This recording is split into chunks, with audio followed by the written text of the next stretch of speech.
Well, imagine walking from Nairobi to Mombasa and then from Mombasa to Nairobi and back to Mombasa again. That's exactly what my next guest did in an effort to conserve wildlife. We'll be asking him why in just a short while. Jim Nyamu, thank you for joining us in studio this afternoon. Thank you, Edith. So an average 1,700 kilometers walking. Why?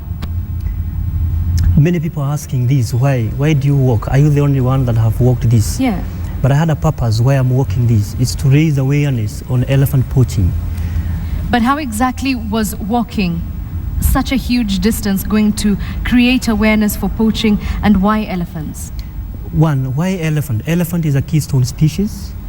It's a flagship species that speaks on behalf of other species. When I'm speaking for elephants, I'm speaking for other species.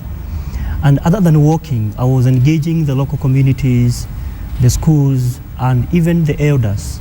And I could get their facts correct. And some of them, though they've been living these animals, they are not sure about how serious poaching it is. Yeah. And looking at the moment today, we are losing nearly 3 elephants per day. And looking at our 3 elephants a day? Yeah. Through poaching? Through poaching. Yeah. So far this year now, we've lost over 140 elephants so far now. If the status remains, and now we are halfway now, we are likely to have more than 300 elephants killed. Okay. A lot of people would look at this cause and say, okay, it's really noble, but we have a lot more concerns affecting our country. So why is it such a big deal for you to try and save the elephants?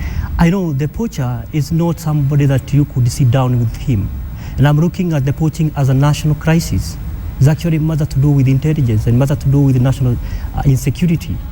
In some areas like in Masai Mara and even Amboseli, where we've heard of cases of poaching rampant, killing 10 elephants per day, that trickled down to insecurity, not to the parks, but even to surrounding environments, surrounding centers, like Sekenani, like Voi. Yeah. So it has nothing to do with only the elephants, but it has to do, that poacher need a vehicle, that poacher need to eat. Yeah. So he has also to look for money, he has to look for food in these shopping centers. But then how does it affect us? How does it affect you and I when the elephants are dying on such large numbers? Tourism in this country, or through the tourism, we get over 15% GDP. If poaching remains the way it is now, we're going to lose so many people who are working in the tour industry, like in Mara, like in Amboseli, like even in Samburu. So killing an elephant, it tells us that this place is insecure. So it's going to affect all those people, including the Mama Boga who is selling vegetables in the market because he sells the vegetable to the hotel industries. Yeah. Also to the people who are selling fuel from the fuel pump.